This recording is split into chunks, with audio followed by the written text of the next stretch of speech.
Hey everybody, Mike McWilliams upstairs to the right music. Thank you for joining us today on the channel. Now if you remember in the last show that we did an unboxing of the Wangs amp. These are amps that are based on the JC800 circuit.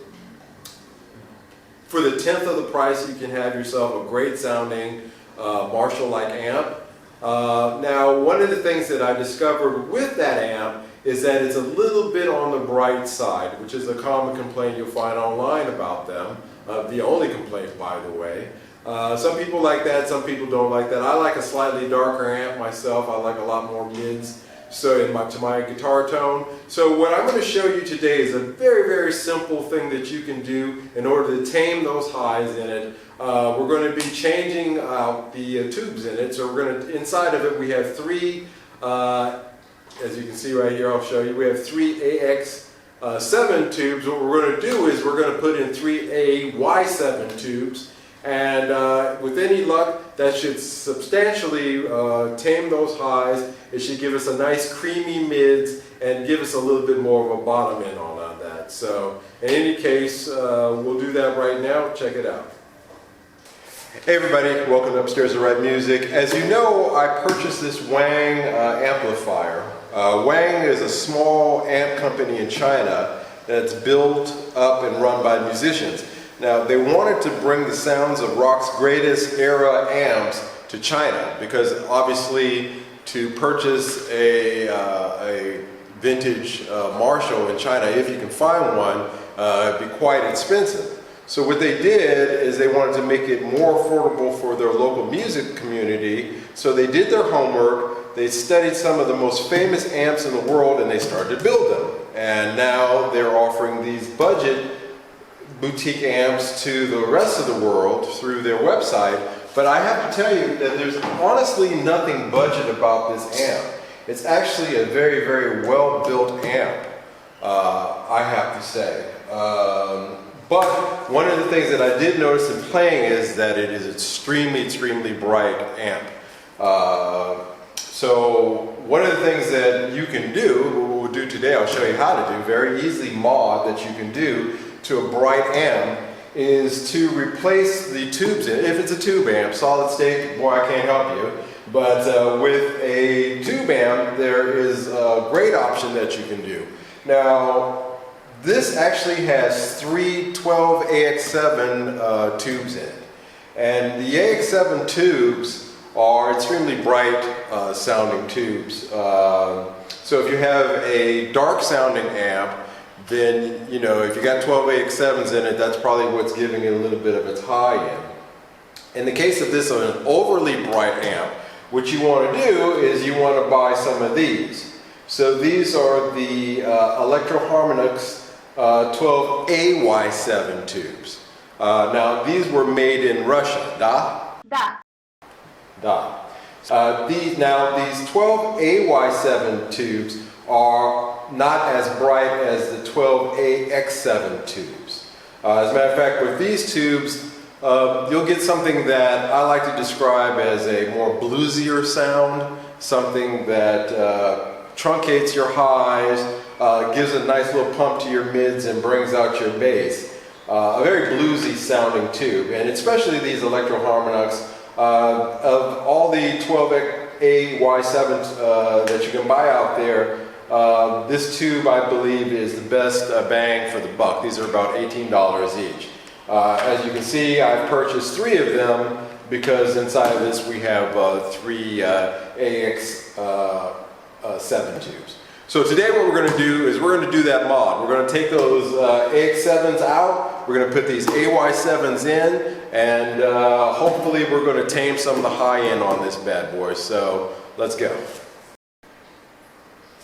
Now when you're taking the screws out of an amp and or anything that you're doing, I always find it best to take it and to lay them in a grid in the order that you've taken the screws out from here. So this corresponds to here, this corresponds to here, this to here, this to here. I've taken these out so that you can see that. The reason is that, you know, this screw has been in this slot and you really want to match the same screw that was in that slot with that slot. Now, of course, sure, you could probably take these and put them in any order it will work, but I just find that for threading purposes, it's just best to put everything back the way that it was. It just makes a whole lot of sense. So these amps, really, I'm quite impressed with the build quality on them. A lot of people say, oh, it's made in China, it must not be any good, but you have to realize that the majority of the mass-produced amplifiers from the major companies out there, Fender and Marshall, just to name a few, are going to really, quite frankly, they're going to be just as, well, frankly, they're going to be built in China anyway, is what I'm trying to say. So you can't really sit there and say to yourself, you know, be a snob about it. And I'm sure there's some made in the States or in the UK amp, obviously, outside of China is what I'm trying to say. But the reality is that there's nothing wrong with a well-constructed Chinese-made amp like these, because chances are, if you have a lot of amps and you bought a recent one, one or more of them are made in China. Now the build quality on these are, as I said, are quite excellent. I have to tell you, it's a solid amp. It's a heavy little amp. This is a heavy little guy. And take that out there. And so really, it's a quality build.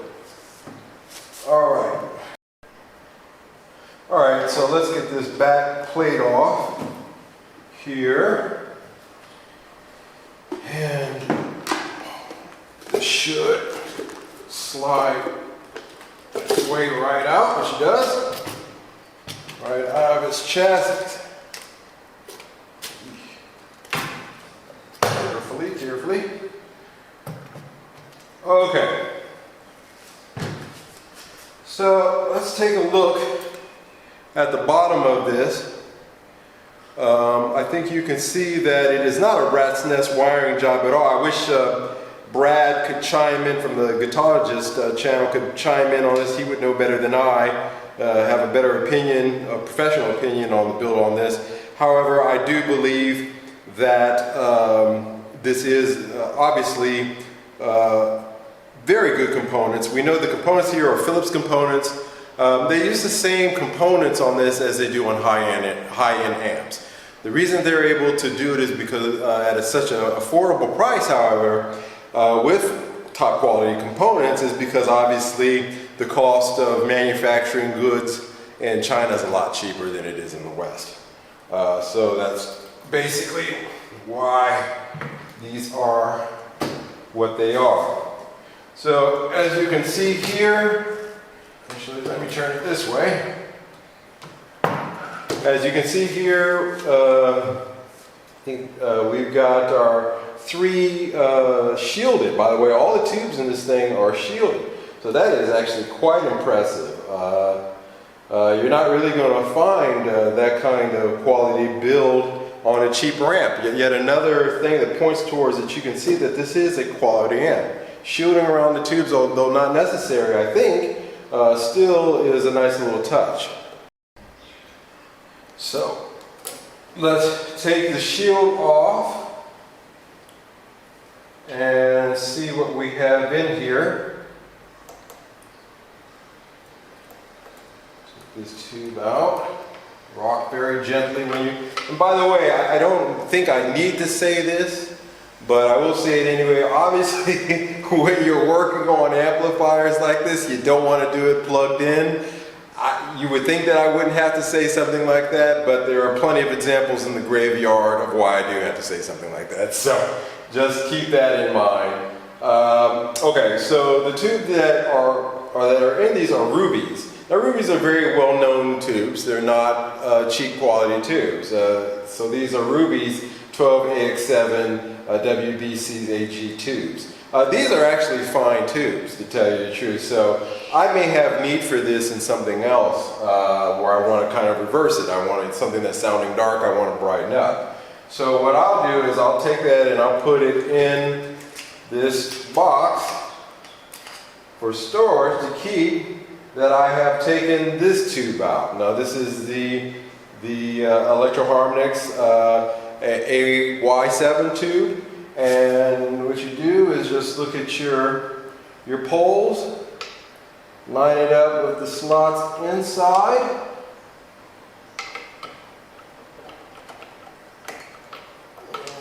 and don't force it in. Always make sure you don't force things in. Make sure that it lines up, and it should easily go right in. Voila. So what I'm going to do is I'm going to take the rest of these tubes and replace these, and then put it back together again, and we'll see where we're at in terms of sound. Okay, so I have gone through the process of taking the 3 original tubes out and replacing them with these Electro-Harmonix AY7s. So what I've done here is I believe that I have tamed some of the high end on this. Beautifully constructed, really nice amplifier, but this is a very simple mod that anybody can do. Now there is a mod that you can find for this particular amp online. Where is it? So here is your... So what some people are doing is they're clipping some of the leads to the caps in here in order to... Anyway, they call it the vasectomy mod. Because it's a Wang amp, so you know it's giving it a vasectomy. So in any case, there is one thing where guys are going in and they're doing clippings of the caps and whatnot, the leads and whatnot. I don't recommend that at all. You've got to be a real professional, and also you've got to have the drawing, the layout of this, the specs on this thing in order to do something like that. I highly recommend that you don't do something like that. When you can, why do all that and potentially mess up, you know, something, when you can easily just go ahead and switch out the tubes as your first step. If you don't like how it sounds after making this small modification, then if you're professional and you know what you're doing, go ahead and do that, or take it to a professional like Brad and have them do it for you. But really, for $46, I made that small change to this amp, and I think it's really going to make a difference. It certainly is. There's no doubt about that. So let's put it back together again. Face down, like the old Prince song.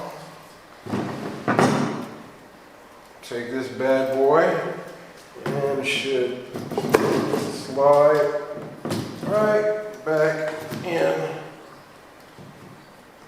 its chassis.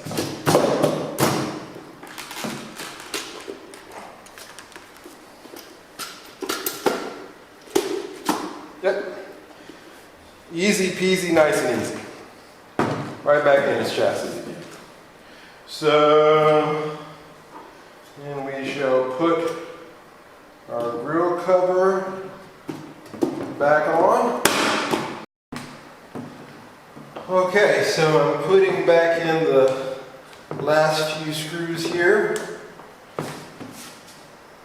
And fortunately I didn't screw things up with my unscrewing, so my screwing back is a breeze. Again, laying out a little grid on a tile next to your work spot is fine. You know, you can put this on a tile as well if you want to be that pedantic about it. I'm not, because I'm not. This is a soft wood surface, so I'm not worried about any kind of damage to the amp. As a matter of fact, it should be the other way around. I should worry.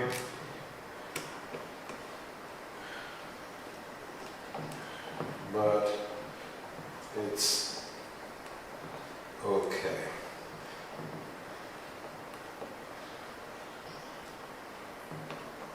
All right. So she has put herself right back together again, as you can see.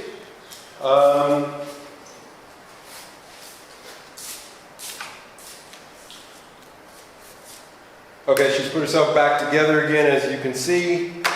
So like I said, a very cheap modification that you can do to this amp. So let's take this amp upstairs, let's plug in the Wang caster, and let's see how this sounds. Okay, so we have it all set up. Signal chain here is pretty just straight ahead, nothing in between. From the guitar into my EP3, my Echoplex is straight into the Wang. Let's see how she sounds.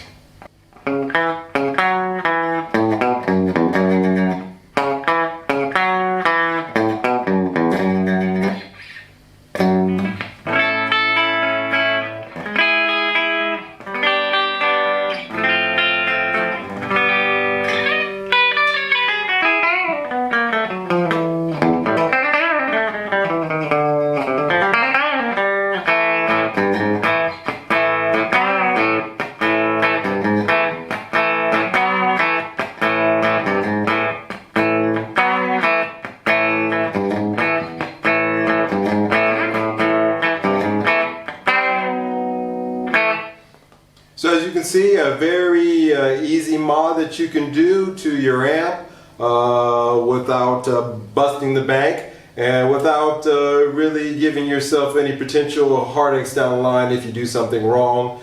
So I highly recommend swapping out those AX7s for AY7s if you got an overly bright amp. I think I have made a really awesome sounding amp, even more awesome sounding. So I hope you guys enjoyed this one. See you on the backside. Like the show? Well, show your support by subscribing and hitting the like button. See you later.